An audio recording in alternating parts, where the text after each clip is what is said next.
Hello everyone, this is Riya Malhotra. So guys, आज का जो हमारा टॉपिक है वो फीट फैटिश के ऊपर है। फीट का मतलब क्या होता है दुनिया जानती है, किताबों में पढ़ा है। इनफैक्ट हमारे मॉम डैड जब हमारे घर पे कोई आ जाया करता था तो बोल बोल के परेशान करते थे, बेटा बताओ, अंकल को बताओ, आंटी को बताओ, आइज कहाँ है, ईयर कहाँ है, फीट किसे कहते हैं। So everyone knows that. लेकिन यहाँ पर सबसे ज़्यादा ज़रूरत है हमें ये समझने की कि फैटिश वर्ड क्या होता है, क्योंकि फैटिश में ही दुनिया समाई है। तो फैटिश का मतलब क्या होता है कि जब किसी भी इंसान का इंटरेस्ट किसी चीज में होता है और वो उसे एक्सट्रीम लेवल पर शो करता है, इट मीन्स वो फैटिश है। तो कोई भी आदमी अगर किसी चीज के अंदर डीप इंटरेस्ट रखता है और वो उसके लिए पागल हो जाता है, क्रेजी हो जाता है, दीवाना हो जाता है, उसका पागलपन बढ़ता चला जाता है, तो इस चीज को फैटिश वर्ड से नवाजा गया है।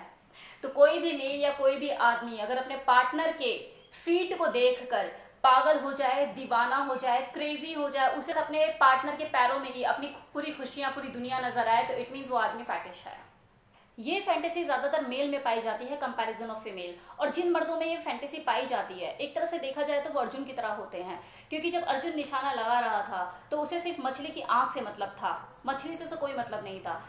तो सेम चीज इन मर्दों के साथ होती है जो फीट फैटिश फैंटेसी रखते हैं, क्योंकि उन्हें फीमेल की बॉडी से कोई मतलब नहीं होता, उन्हें सिर्फ और सिर्फ उसके पाँव से मतलब होता है। उनका जो कॉन्सेंट्रेशन, उनका जो ध्यान, उनका जो फोकस होता है वो सिर्फ और सिर्फ उनका पाँव होता है। हाँ, मैं सिर्फ एग्जाम्पल के लिए माइथोलॉजी को बीच में लेकर आई हूँ, बाकी मेरा पर्सनली ऐसा कोई इरादा नहीं है कि माइथोलॉजी के साथ मैं कोई खिलवाड़ करूँ। लेकिन क्योंकि ये बहुत ही फेमस स्टोरी है, ये अर्जुन और मछली की आंख, ये बहुत फेमस स्टोरी है और आप मेरी बात को ढंग से समझ पाए और मैं इस बात को समझा पाऊँ, तो इससे बढ़िया एग्जाम्पल मुझे कुछ लगा नहीं। इसलिए इससे आप कहीं ना कहीं को रिलेट कर पा रहे होंगे कि हाँ, जैसे अर्जुन को सिर्फ मछली की आंख से मतलब था, उसको पूरी मछली से कोई मतलब नहीं था, इसी तरह से जितने भी ये मर्द होते हैं जो फीट फैटिश फैंटेसी रखते हैं, उनको फीमेल की बॉडी से कोई मतलब नहीं होता, उन्हें सिर्फ फीमेल के पाँव चाहिए होते हैं। उनको पसंद करने वाले लोगों की भी काफ़ी सारी वैरायटी होती है। किसी को पेडिक्योर वाले पाँव पसंद होते हैं, तो किसी को डर्टी पाँव पसंद होते हैं, किसी को एंथलेट पहने हुए पाँव पसंद होते हैं, किसी को स्टॉकिंग पहने हुए पाँव पसंद होते हैं, किसी को रेड सैंडल पाँव अट्रैक्ट करते हैं। तो एक चीज़ है कि पाँव है, लेकिन पसंद अलग अलग हो सकती है और पसंद के हिसाब से पाँव पसंद करने वाले लोग हो सकते हैं। तो इसमें मैं कुछ उदाहरण के ऊपर बात करना चाहूंगी। तो सबसे पहले मैं उदाहरण लूंगी पेडिक्योर किए हुए पाँव का, जिन लोगों को पेडिक्योर किए हुए पाँव पसंद होते हैं। पेडिक्योर का आप मतलब साफ समझ सकते हैं, पाँव का फेशियल। एक तरह से पाँव का फेशियल किया जाता है। अंदर कटे हुए नाखून, नाखून एकदम बनावट और शेप में हो, नाखून एकदम चमकीले और सजे हुए हो, नेल पेंट लगा हुआ हो, नेल पेंट में अगर रेड कलर का नेल पेंट हो तो क्या कहने। इसके अलावा अगर नेल आर्ट है तो माशाअल्लाह, बिना दरार वाली एड़ियाँ। पैर की स्किन ऐसी होनी चाहिए, जो ऊपर की जो स्किन होती है, तलवों की बात नहीं करी, ऊपर की स्किन एकदम स्पॉटलेस, ऐसी स्पॉटलेस जैसे आप फेस का जब फेशियल कराते हो तो फेस पे एक दाग नहीं होता ना, सारे दाग रिमूव हो जाते हैं, चेहरा एकदम चांद की तरह चमक रहा होता है, तो इस तरह की स्किन हो। तो जब वो ऐसी चीजें देख लेते हैं कि इस तरह के पाँव किसी के हैं, और जब इस तरह के मर्द ऐसी चीजें देखने लग जाते हैं, तो उस मेल फीट फैटिश फैंटेसी रखने वाले लोग, उनके अंदर एक बेचैनी पैदा होने लग जाती है, सेक्सुअलिटी और सेंसुअलिटी का कीड़ा एक्टिव होने लग जाता है। वो पेडिक्योर किए हुए पाँव उनको पागल करने के लिए काफी होता है। तो इसे आप कुछ ऐसे समझिए कि मान लो अगर कोई फीट फैटिश वाला पर्सन है जो फैंटेसी रखता है फीट फैटिश की, वो अगर किसी ट्रैवलिंग में है या कहीं सफर कर रहा है, मान लो मेट्रो में ही सफर कर रहा है, और उसे कोई लेडी, कोई फीमेल ऐसी मिल जाती है जिसके पाँव बिल्कुल उसकी पसंद के हैं, जैसे उसे चाहिए, तो वो इतना बाउंडेड हो जाता है कि वो उसे घर तक छोड़ कर आएगा, उसके पीछे पीछे कई किलोमीटर तक चला जाएगा, उसे घर तक छोड़ कर आएगा। उसे 100 बहाने चाहिए उसके पाँव को निहारने के लिए, उसे 100 बहाने चाहिए उसके पाँव को टच करने के लिए। हो सकता है वो अपना मोबाइल भी गिरा दे, हो सकता है वो अपना पेन गिरा दे उसके पाँव को टच करने के लिए। अगर वाकई कोई बंदा है, कोई आदमी है जो फीट फैटिश की फैंटेसी रखता है, तो इस तरह के पाँव, उसकी ये फैंटेसी उसको डॉक्टर से अपॉइंटमेंट छुड़वा सकती है। अगर वो कहीं इंटरव्यू पे जा रहा है तो उसका इंटरव्यू कैंसिल करवा सकती है। लेकिन ये सारी चीजें तब की है जब वो दूसरे के पैर को देख रहा है और अपनी फैंटेसी को पूरा कर रहा है। लेकिन अगर उसे कोई सुंदर पाँव वाली लड़की अपनी लाइफ में मिल जाती है, चाहे उसका रूप कोई भी हो, चाहे वो गर्लफ्रेंड हो सकती है या फिर उसकी वाइफ हो सकती है, अगर उसे ऐसी लड़की मिल जाए और वो लड़की, उसकी जो पार्टनर है, वो उसकी भावनाओं की कद्र करे और समझ जाए कि उसका पार्टनर चाहता क्या है, और वो उसे अलाउ कर दे कि ठीक है कर लो आप मेरे पाँव के साथ जो करना है, तो वहां से उसके एक्ट शुरू होते हैं। जो एक्ट होंगे, जो सेक्सुअल एक्ट होंगे, वो उसके पाँव से ही शुरू होंगे और पाँव पे ही खत्म हो जाएंगे। उसे कोई मतलब नहीं होगा अपने पार्टनर की पैरों के ऊपर की बॉडी से कि भाई भरपूर सामान है, एक बार वहां भी नजर मार ले, देख ले, अच्छा है, बुरा है, अच्छा लग रहा है, नहीं लग रहा है, सुंदर है, क्या है, उसे कोई मतलब नहीं होगा। मतलब वो उसके पैरों को धोएगा, पोछेगा, मसाज करेगा, प्यार करेगा, किस करेगा, सक करेगा, उसके पैरों को आपस में जोड़कर वहीं पर ये अपने जेनिटल को डालकर सेक्स करेगा और वहीं पर अपना ऑर्गेज्म रिलीज कर देगा। उसका फोर प्ले, उसका सेक्सुअल एक्ट, उसका एक्सट्रीम लेवल पर जाना, वहां डिस्चार्ज कर देना, सब कुछ पैरों के साथ ही होगा। हम दूसरा एग्जांपल लेंगे, वो लोग जिन्हें डर्टी फीट पसंद होते हैं, जिनकी फैंटेसी होती है डर्टी फीट, फेटिश फैंटेसी। उन्हें चाहिए तो सुंदर पैर ही, मतलब नाखून कटे हुए हों और साफ सुथरे हों, लेकिन वो मिट्टी में हो, गंदे हो, डस्ट हो उनके ऊपर, स्वेटी हो।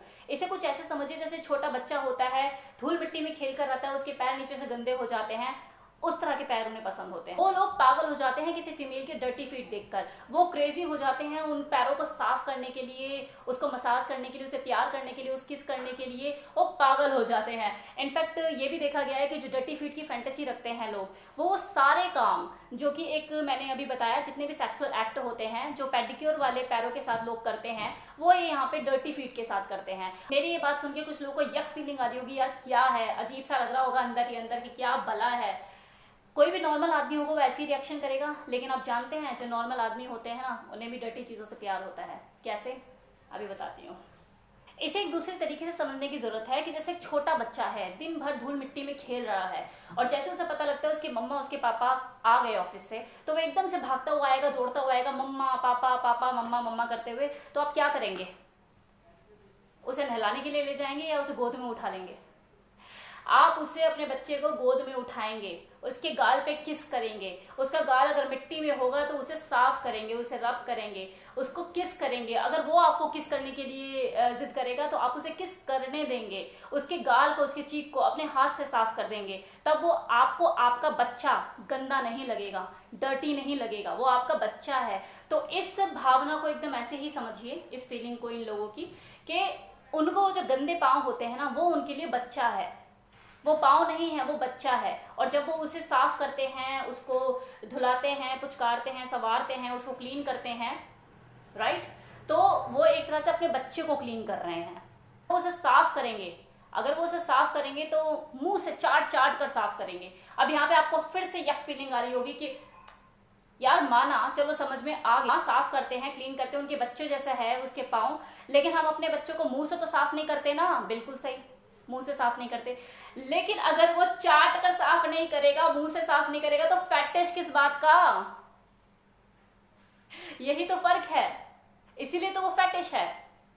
अगर उसे चाट कर साफ नहीं करना, हाथों से साफ करना है, फिर तो वो किसी पार्लर में जाके, सैलून में जाके पेडिक्योर कर लेना, पैसे भी मिलेंगे उसे। वहां पर कोई मुंह से साफ करता है? नहीं ना, क्योंकि उसे अपनी फैंटेसी को एंजॉय करना है, उसे पैसे नहीं कमाने पार्लर में जाके, उसे तो अपनी फैंटेसी को एंजॉय करना। और उसकी फैंटेसी क्या है? मुंह से साफ करना, उस पैरों को चाट चाट कर साफ करना। इसलिए इन लोगों को पागल बोला गया है, क्रेजी बोला गया है, फैटिश वर्ड से नवाजा गया है इन लोगों को। फैटिश वर्ड कोई हल्का वर्ड नहीं है, इसे हल्के में मत लीजिए। जब कोई चीज़ एक्सट्रीम लेवल पर होती है तो चीज़ों को क्राउन मिलता है। अब इसी तरह से कुछ लोग होते हैं जो रेड सैंडल के दीवाने होते हैं, जो रेड सैंडल फैटिश फैंटेसी से ग्रसित होते हैं। मतलब इन लोगों के साथ क्या होता है कि अगर वो किसी सुंदर पैर को पहने, अगर वो किसी लेडी के सुंदर पैर देख ले और उस लेडी ने रेड सैंडल पहनी हुई है, तो इन लोगों के दिमाग के सितार बजने लग जाते हैं। मतलब वो क्रेजी हो जाएंगे, पागल हो जाएंगे। इसे आप ऐसे समझिए जैसे फ्रांस में क्या होता है, फ्रांस में बुल को दौड़ाया जाता है, भगाया जाता है, लाल कपड़ा दिखा के भगाया जाता है, नहीं भगाया जाता है, बुल भागता है उस रेड कपड़े को देखकर। सेम इसी तरह से इन लोगों को जब रेड सैंडल पहने वो किसी के पैर को देख लेते हैं तो ये आउट हो जाते हैं। वो लेडी जिसने रेड कलर की सैंडल पहनी हो अपने पैरों में, बशर्ते पैर सुंदर होने चाहिए, ये लोग कई किलोमीटर तक उसका पीछा कर सकते हैं, भाग सकते हैं उसके लिए। वो उसकी सैंडल को चोरी कर सकते हैं, उठाकर भाग सकते हैं। मेरी इस वीडियो का अगर कोई मतलब कि लेडीज देख रही हैं, फीमेल्स देख रही है, तो हो सकता है उसमें से किसी फीमेल की कभी रेड सैंडल चोरी हुई हो। तो अगर ऐसा हुआ है तो आप टेंशन मत लीजिए, निश्चिंत रहिए। आपके जो सैंडल हैं रोड पे ठोकरे नहीं खा रहे, सुरक्षित जगह पे हैं, कबर्ड में ट्रॉफी की तरह सजाए हुए हैं। आप टेंशन बिल्कुल मत लीजिए, वो सही जगह पे, सुरक्षित जगह पे हैं। हो सकता है कि 2 से 4 दिन आपको लगा हो यार मेरे सैंडल चोरी हो गए, इतने प्यारे मेरे सैंडल थे, मैंने वहां से खरीदे थे, यहाँ से खरीदे थे, लेकिन आपके उन सैंडल ने उस इंसान की तो जिंदगी बना दी ना। अब यहाँ पे आप लोग सोच रहे होंगे यार रिया मल्होत्रा कुछ भी बोलती है, अब यहाँ पे जिंदगी क्या बन गई? क्योंकि उसे अगर रेड सैंडल इतनी पसंद है तो वो तो मार्केट में जाके खरीद सकता है ना, कौन रोक रहा है? पूरा बाजार लगा हुआ है, सजा हुआ है, जाके दर्जनों रेड कलर के सैंडल अपने घर पे ले आए। अजी खरीदी हुई चीज में वो बात कहाँ जो एक लड़की की पहनी हुई सैंडल में है। अब इसे आप इस एग्जाम्पल से समझिए कि आप मार्केट जाते हैं, अपने लिए एक लाल गुलाब खरीदते हैं खुद से, और वहीं दूसरी ओर एक लड़की आपको लाल गुलाब देना चाहे, किस गुलाब को अपने सीने से लगाएंगे? किस गुलाब को अपने सीने से लगाएंगे? किस गुलाब को अपनी किताब के पन्नों में छुपाएंगे? तो सेम वैसे ही है।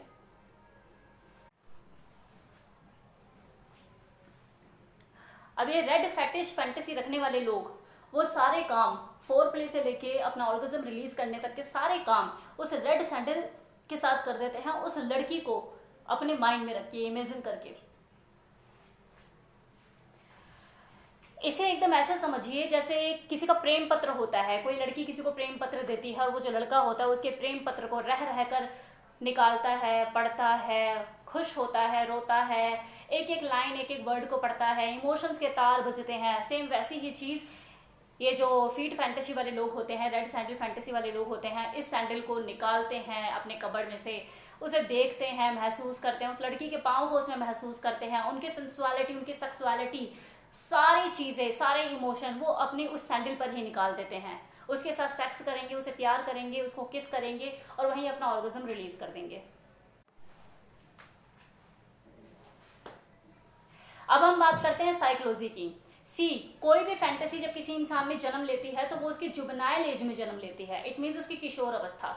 जब किशोर अवस्था में बच्चा होता है उसके अंदर हार्मोनल चेंजेस डेवलप हो रहे होते हैं और उस बीच में अगर वो किसी चीज़ की तरफ अट्रैक्ट हो जाए, उसके साथ चीज़ें ऐसी होने लग जाए उस दौरान, जैसे किसी के उसने सुंदर पैर देख लिए, कोई लड़की देख ली और उसके पैर बड़े सुंदर हैं और उसकी तरफ अट्रैक्ट हो गया, अगर वो एक ही दिन उसके साथ चीज़ हुई, घटित हुआ और वो अट्रैक्ट हो गया और एक ही दिन हुआ तो वो भूल जाएगा, वो दिन गया बात गई, रात गई बात गई, ऐसा हो जाएगा। लेकिन अगर वो चीज़ उसके साथ बार बार हो रही है, वो लड़की पता लगा उसके पड़ोस में ही रहती है, आजू बाजू ही है, उसके रिलेटिव्स में या उसके पड़ोस में रहती है और वो बार बार उसे दिख रही है और वो उसे बार बार फील कर रहा है उस चीज़ को, वो अट्रैक्ट हो रहा है उसकी तरफ, तो वो धीरे धीरे धीरे धीरे उसकी फैंटेसी में जन्म लेने लग जाएगा और वो उसकी तरफ अट्रैक्ट होना शुरू हो जाएगा। फैंटेसी हो वो जुवेनाइल एज में जन्म लेती है, किशोर अवस्था में। उसका जो बीज होता है वो ऑलरेडी उसके दिमाग में पड़ा हुआ होता है, ऊपर वाला डाल कर भेजता है। तो हमें उस ऊपर वाले की क्रिएशन की रिस्पेक्ट करनी चाहिए, उसका मजाक नहीं उड़ाना चाहिए। बात करते हैं कि जो फैंटेसी है ये सही है या गलत है, ये होनी चाहिए या नहीं होनी चाहिए। कोई भी आदमी जो कि इस फैंटेसी से ग्रसित नहीं है उसके लिए ये चीज़ गलत ही है। लेकिन अगर कोई दूसरा आदमी, उसकी साइकोलॉजी इस तरह की है और वो इस फैंटेसी से ग्रसित है, यहाँ पर कुछ चीज़ें समझने की हैं। आप ही बताइए, आप खुद सोचिए, क्या जो वो पर्सन है जो इस फैंटेसी से ग्रसित है, क्या जब उसने शुरुआत की होगी, उसने ये चीज़ें उसके अंदर आनी शुरू हुई होगी, उसने शुरुआत की होंगी, अपने एक्ट करने शुरू किए होंगे, क्या वो नॉर्मली कर पाया होगा? उसे अजीब नहीं लगा होगा? उसने सोचा नहीं होगा यार मैं क्या अजीब सा हूँ, मैं नॉर्मल आदमी जैसा क्यों नहीं हूँ, मैं क्यों किसी के रेड सैंडल देके बावला हो जाता हूँ, मैं क्यों किसी लड़की के सुंदर पाँव देखकर उसे घर तक छोड़ने चला जाता हूँ, ये अजीब सी चीज़ें मेरे साथ क्यों है, मैं नॉर्मल बिहेव क्यों नहीं करता? क्या उसने अपने आप से खुद से लड़ाई नहीं की होगी?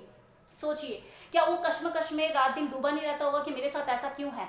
क्या वो अंदर ही अंदर अपने आप से फाइट नहीं करता होगा? अब जिन लोगों ने फाइट करी, जो लड़े, जिन्होंने उस फैंटेसी को अपने ऊपर हावी नहीं होने दिया, वो जीत गए और वो आगे निकल गए। उन्होंने अपनी इस फैंटेसी को अपने ऊपर हावी नहीं होने दिया। लेकिन जो नहीं जीत पाए, जो मुक्त नहीं हो पाए, वो इस चीज को आगे फॉलो करते चले गए, वो इसका हिस्सा बनते चले गए। कोरोना से तो हर पर्सन लड़ा है ना, इस लड़ाई से तो हर इंसान लड़ा है, लेकिन कोई जीत पाया, कोई नहीं जीत पाया। तो सेम चीज़ इनके साथ है। ये मैंने अपने लास्ट वीडियो में भी कहा था कि नशा करना गलत है, सिगरेट पीना गलत है, शराब पीना गलत है, फिर भी लोग पीते हैं, फिर भी लोग अपनी मर्जी से करते हैं। तो कहीं ना कहीं वो मजबूर है ना, एडिक्टेड है ना, जानते कि ये गलत है फिर भी कर रहे हैं। तो इसी तरह से सेम चीज़ उनके साथ है, सेम सिचुएशन उनके साथ है। उन्हें पता है ये अब नॉर्मल चीज़ें हैं, ये जो मैं कर रहा हूँ ये नॉर्मली इंसान नहीं करता। वो तो खुद ही कश्मकश में है, वो तो खुद ही परेशान है अपने आप को लेकर कि हम ऐसे क्यों हैं। होप सो आपको ये वीडियो पसंद आया हो, पूरी उम्मीद है। So thank you so much.